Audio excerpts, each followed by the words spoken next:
Friends, ఇప్పుడే అందిన వార్త. ఈ నెల రేషన్ బియ్యం పైన సీఎం ఆదేశాలు. ఇలా చేయకపోతే రేషన్ బంద్ అంటూ వార్తలు అయితే వస్తున్నాయండి. దీనికి సంబంధించి వివరాలు చెప్పడానికి వీడియో చేయడం జరుగుతుంది. చాలా మంది వీడియోస్ ఉన్నారు కానీ సబ్స్క్రైబ్ చేసుకోవడం మర్చిపోతున్నారని దయచేసి ఛానల్ సబ్స్క్రైబ్ చేసుకొని బెల్ ఐకాన్ ఆల్ పైన ట్యాప్ చేయండి. ఇటువంటి ఇంపార్టెంట్ ఇన్ఫర్మేషన్ మిస్ అవ్వకుండా మీ ఫోన్ నోటిఫికేషన్ రూపంలో వస్తుందండి. చూస్తున్నారు కానీ లైక్ చేయడం లేదండి. దయచేసి లైక్ చేయండి, ఇన్ఫర్మేషన్ అందరికీ కూడా తెలుస్తుంది. ఫ్రెండ్స్, ఇక బోగస్ కార్డులను నిర్మూలన కోసం తెలంగాణ ప్రభుత్వం కొన్ని నెలల క్రితం ఈకేవైసీ ప్రక్రియ చేపట్టిన సంగతి కూడా తెలిసిందే. ఇదిలా ఉండగా ఇప్పుడు బోగస్ కార్డుల సృష్టికి అనగా శ్రీకారం చుట్టినట్టు రేషన్ కార్డు ఈకేవైసీ గడువు దగ్గర పడుతుంది. మరో 3 రోజుల్లో ఈ ప్రక్రియ పూర్తి కానుంది. కేంద్రం ఆదేశాల మేరకు రేషన్ కార్డు దారులు అసలు లబ్ధిదారులు గుర్తించేందుకు జనవరి 31లోగా ఈకేవైసీ పూర్తి చేసుకోవాల్సి ఉంటుందని ప్రకటించిన మళ్ళీ తాజాగా ఈ గడువు పొడిగిస్తూ ఉత్తర్వులు అయితే జారీ చేసింది. రేషన్ కార్డు ఈకేవైసీ ఇంకా పూర్తి చేయని వారికి ఫిబ్రవరి నెలాఖరు వరకు పొడిగించారు. దీంతో గడువు తేదీ దగ్గర పడుతుండటంతో అధికారులు తెలంగాణ ప్రజలను అలర్ట్ చేశారు. 3 రోజుల్లో ఈకేవైసీ తప్పనిసరి చేసుకోవాలని సూచించారు. తెలంగాణలో 75.76% మంది రేషన్ కార్డులు ఈకేవైసీ పూర్తి చేశారు. ఇంకా 20% మంది అలాగే మిగిలి ఉన్నాయి. దేశవ్యాప్తంగా కోట్లాది మంది ఇంకా ఈకేవైసీని పూర్తి చేయలేదు. దీంతో కేంద్ర ప్రభుత్వం ఈ గడువును పొడిగించింది. దీని ప్రకారం తెలంగాణలో ప్రభుత్వం కూడా గడువును పొడిగిస్తూ ఉత్తర్వులు అయితే జారీ చేసింది.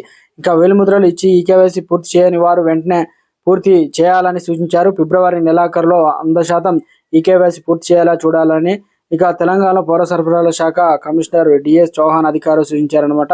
ఈ మేరకు అన్ని జిల్లా కలెక్టర్లు, హైదరాబాద్ చీఫ్ రేషనింగ్ అధికారులు ఉత్తర్వులు అయితే జారీ చేశారు. ఈకేవైసీ ఎలా చేసుకోవాలి? రేషన్ కార్డు ఉన్న పేరున్న కుటుంబ సభ్యులందరూ సమీపంలోని రేషన్ దుకాణానికి వెళ్ళి మీ రేషన్ కార్డు నంబరు, వేలిముద్ర ఇవ్వాలి. లేదంటే ఆధార్ కార్డు ఇచ్చినా సరిపోతుంది. ఇది మీ రేషన్ కార్డు నెంబరు ఆధార్ కార్డుతో లింక్ చేస్తున్న తర్వాత మీరు ఈకేవైసీని పూర్తి చేసినట్లయితే ఈ పిఓఎస్ మిషన్ నుండి చిన్న రసీదులు కూడా అందుకుంటారు. ఈ ప్రక్రియ చాలా సులభం. తెలంగాణలోని రేషన్ కార్డు హోల్డర్లు రాష్ట్ర వ్యాప్తంగా ఏ రేషన్ షాప్కైనా వెళ్ళి ఈకేవైసీని పూర్తి చేసుకోవచ్చు. అలాగే కుటుంబ సభ్యులందరూ ఒకేసారి వేలిముద్రలు వేయాల్సిన అవసరం లేదు. మీరు ఎప్పుడైనా ఎక్కడైనా ఈకేవైసీ అయితే పూర్తి చేయవచ్చు. జనవరి 31న ముగియాల్సి ఉండగా ఈ నెల 29 వరకు పొడిగించారు. ఈ లోపు రేషన్ కార్డు లబ్ధిదారులు రేషన్ షాప్లోకి వెళ్ళి ఈ పాలసీ యంత్రం నుంచి వేలిముద్రలు సమర్పించాల్సి అయితే ఉంటుంది. మరణించిన వారు, పెళ్లి చేసుకున్న వారు పేర్లు కార్డులో నుంచి తొలగించకపోవడంతో ఈకేవైసీ తెచ్చారన్నమాట. ఫిబ్రవరి 29న వేలిముద్రలు ఇవ్వకపోతే రేషన్ కట్ అవుతుందని అధికారులు కూడా చెప్తూ ఉన్నారు.